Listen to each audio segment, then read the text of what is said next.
குருவே சரணம். ஜெய் ஸ்ரீ ராகவேந்திராய. ராகவேந்திர சுவாமி என்னை சோதிக்கிறாரு, கடவுள் என்னை சோதிக்கிறாரு அப்படின்ட்டு நிறைய பேர் சொல்லி நான் கேட்டிருக்கேன். இப்போ நாம் கடவுளை கும்பிட்றதுனாலையோ இல்லை மகான்களையோ இல்லை குருக்களை கும்பிட்றதுனாலையோ தான் நமக்கு சோதனை வருதுன்னு நம்ம நினச்சிட்டு இருந்தா அது நம்மளுடைய அறியாமை அப்படின்னு தான் சொல்லணும். இப்போ குருமார்களாகட்டும் இல்லை ஞானிகளாகட்டும் கடவுளாகட்டும் அவங்க நம்மளை சோதிக்கிறதுனால அவங்களுக்கு அதனால் என்ன பலன் இருந்துட போகுது, இது நம்மளுடைய அறியாமை. இப்போ ராயர் அவருடைய பக்தர்களையும் சரி சீடர்களையும் சரி எப்பயுமே சோதிக்கிறதில்ல.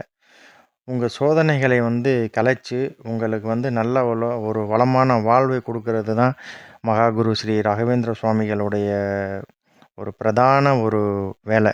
அதுக்காக வேண்டி தான் அவர் இந்த 700 வருடங்கள் பிருந்தாவனம் பிரவேசத்துக்காகவே இந்த பூலோகத்தில் வாசம் செய்கிறார். அதனால் அவரை கும்பிட்றதுனால என்னை சோதிக்கிறாரு, என்னை கஷ்டப்படுத்துகிறாரு அப்படின்றது அர்த்தம் கிடையாது. இது ஜென்ம ஜென்மமாக நாம் செய்த கர்மாக்கள், நாம் என்ன செஞ்சுட்டு வந்தோமோ அதை தான் இங்கே நாம் அனுபவிச்சுட்ருக்கோமே ஒழிய மற்றபடி கடவுள் நம்மளை சோதிக்கிறாரு, குருமார்கள் சோதிக்கிறாங்க அப்படின்றது நம்மளோட அறியாமை. ஒரு விஷயத்தை நம்ம நல்லா யோசிக்கணும். இப்போ குரு நம்மளுக்கு அவர் கோயிலுக்கு போகிறோம், அவர் ஒரு மடத்துக்கு போகிறோம், கடவுளை கும்பிட்றோம், சோதிக்கிறாங்க, அதுக்கப்புறம் நம்மளுக்கு நல்லது கொடுக்குறாங்க அப்படின்னா அதுக்கு நம்ம சோதனை செய்யாமலேயே நம்மளுக்கு நல்லது கொடுக்கலாமே. ஏன் நம்மளை சோதனைக்கு உட்படுத்தி நம்மளுக்கு ஒரு பரீட்சையை வச்சு அதுக்கப்புறம் ஒரு நல்லது கொடுக்குறாங்க அப்படின்னா அவங்களுக்கு அந்த ஒர்க்கு இல்லைங்க. நம்ம என்னென்னா நம்மளுடைய விஷயத்தை நம்ம நல்லா புரிஞ்சுக்கணும்.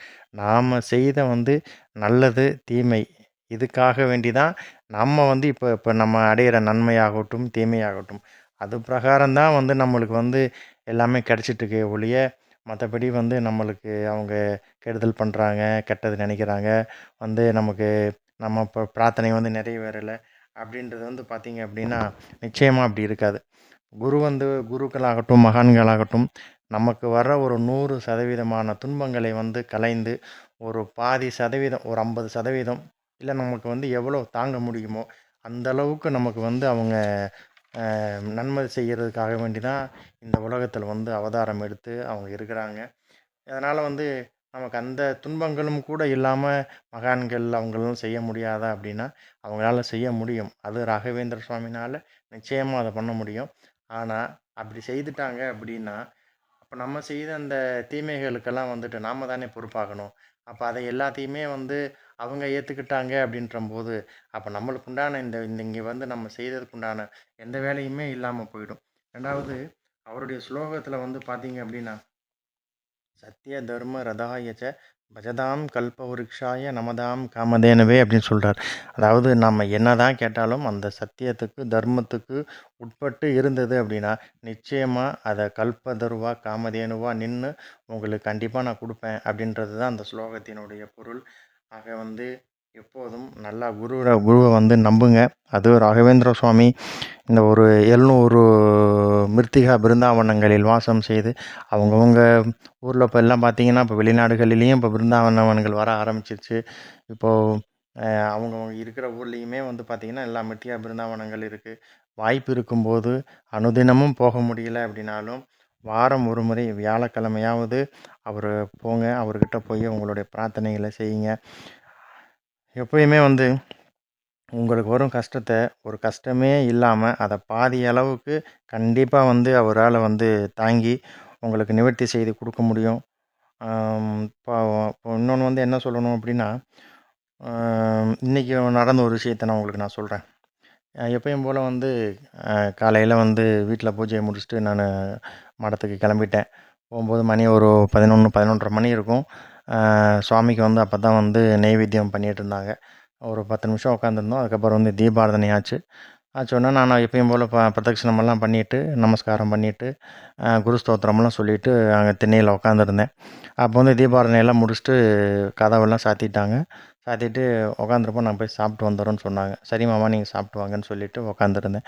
அப்போ பார்த்தீங்கன்னா யாருமே இல்லை. ஆச்சார் மாமா யாருமே கிடையாது. ஃபேன் எல்லாம் ஆஃப் ஆகிருக்கு, கதவெல்லாம் சாத்தியிருக்கு.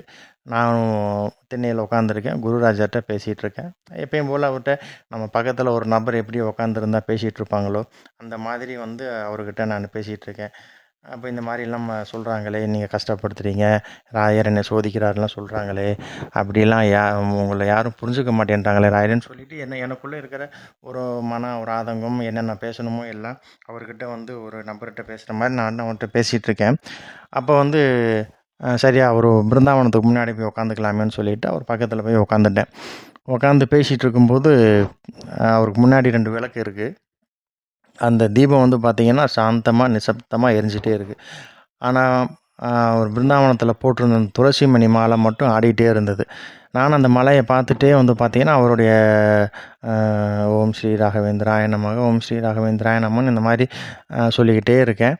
அந்த மாலை வந்து மெதுவாக அப்படியே ஆடிக்கிட்டே இருக்குது. அதுக்கப்புறம் கொஞ்சம் கொஞ்சமாக ஸ்லோவாகி அப்படியே ஆடுறது நின்றுச்சு.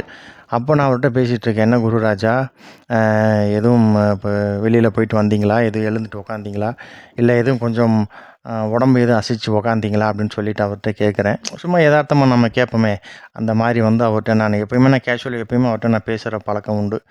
அந்த மாதிரி கேட்டுகிட்டு இருக்கும்போது பின்னாடி வந்து ஆச்சார மாமா வந்து சாப்பிட்டுட்டு அங்கே வாங்க சாப்பிட போகலாம் அப்படின்னு சொல்லி கூப்பிட்டாரு.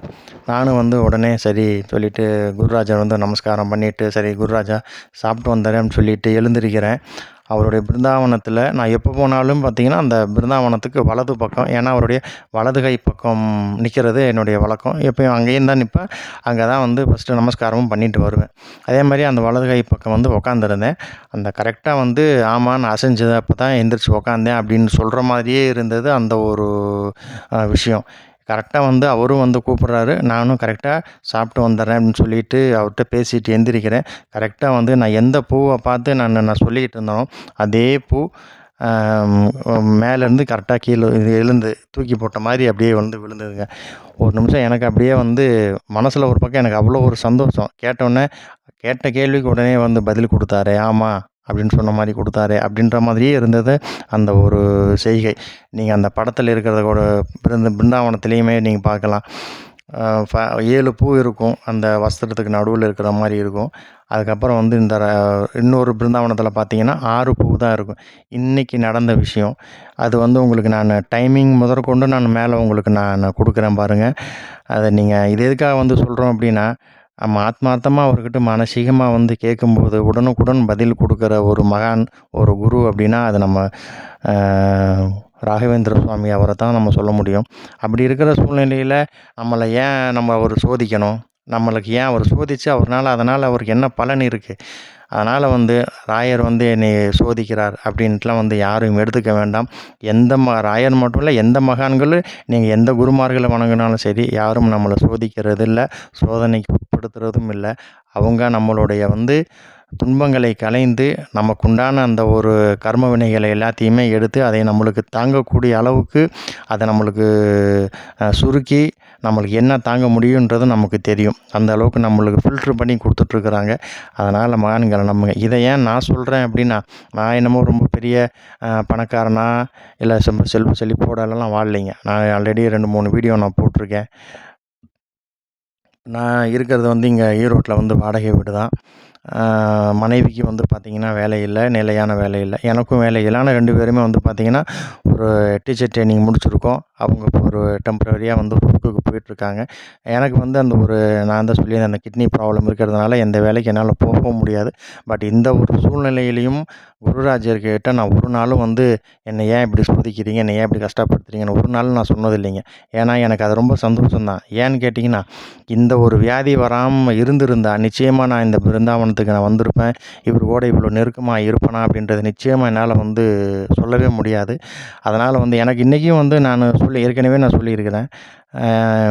இந்த ஒரு டிசீஸில் இருக்கேன் அப்படிங்கிற எனக்கு ஒரு அந்த ஒரு எண்ணமே இல்லாத அளவுக்கு தான் என்னை வச்சுருக்காரு. வாரத்தில் 3 நாள் போயிட்டு வருவேன். சும்மா ஏதோ ஹாஸ்பிட்டல் போகிறோமே அப்படின்ற மாதிரி தான் போனே ஒழிய, எனக்கு எந்த விதமான சிரமமும் ராயர் கொடுக்கலைங்க. அதனால் வந்து எனக்கு இருக்கிற எல்லா கஷ்டத்தையும் வந்து அவர் வாங்கிக்கிட்டார். ஏதோ நீ போ வா அப்படின்ற மாதிரி தான் அவர் இருக்கிறார். கூடவே வச்சுருக்கிறாரு. ஒரு குழந்தையை வந்து எப்படி அரவணைச்சு அவங்க உள்ளங்கையில் வச்சு பார்ப்பாங்களோ அந்த மாதிரி பார்க்குறாருங்க அவர் ராயர். அதனால் வந்து அவரை நம்புங்க, மானசீகமாக அவர்கிட்ட பேசுங்க, சரணாகதி பண்ணுங்கள். அவர் எதை செய்தாலும் உங்களுக்கு கண்டிப்பாக வந்து அதில் ஒரு நன்மை இருக்கும். அவர் கூடயே அதை அவன் ட்ராவல் பண்ணும்போது தான் அது புரியும். அதை நம்ம கொஞ்சம் அவரை விட்டு நம்ம விலகி கொஞ்சம் மற்ற விஷயங்களை நம்ம நம்ம ட்ராவல் பண்ணி போயிட்டுருக்கும்போது அது என்ன நடக்குதுன்னு நம்மளால் ஊர்ந்து கவனிக்க முடியாது. ஒவ்வொரு விஷயங்களும் அனுதினமும் அவர் கூடயே ட்ராவல் பண்ணுங்கள். நிச்சயமாக உங்களுக்கு நல்லதே நடக்கும். எந்த மகானும் நம்மளை சோதிக்கிறதில்ல. அதுவும் ராகவேந்திர குரு ஒரு அவர் அந்த வார்த்தைகளை நம்ம சொல்லவே கூடாது அப்படிங்கிறது தான். இதுக்கு எனக்கு ஏற்பட்ட அனுபவங்கள், எனக்கு நான் சொல்லணும்னு தோணுன விஷயத்த நான் சொல்லியிருக்கிறேன். இதில் ஒவ்வொருத்தருக்கும் ஒவ்வொரு விதமான அனுபவங்கள் ஏற்பட்டிருக்கலாம். அதனால் இதில் ஏதாவது நான் தவறுதலாக பேசியிருந்தாலும் மன்னிச்சிடுங்க. இது எனக்கு ஏற்பட்ட அனுபவத்தை பற்றி நான் ஆதங்கத்தில் நான் சொல்லியிருக்கிறேன் நான். மீண்டும் அடுத்த பதிவில் சந்திப்போம். ஜெய் ஸ்ரீ ராகவேந்திரா. பக்தி என்ற ஓர் சொல்லில் என் ஜீவன் வாழ்கிறது. பக்தி என்ற ஓர் சொல்லில் என் ஜீவன் வாழ்கிறது. பகவானே உனதருளில் என் உயிரும் அசைகிறது. பகவானே உனதருளில் என் உயிரும் அசைகிறது.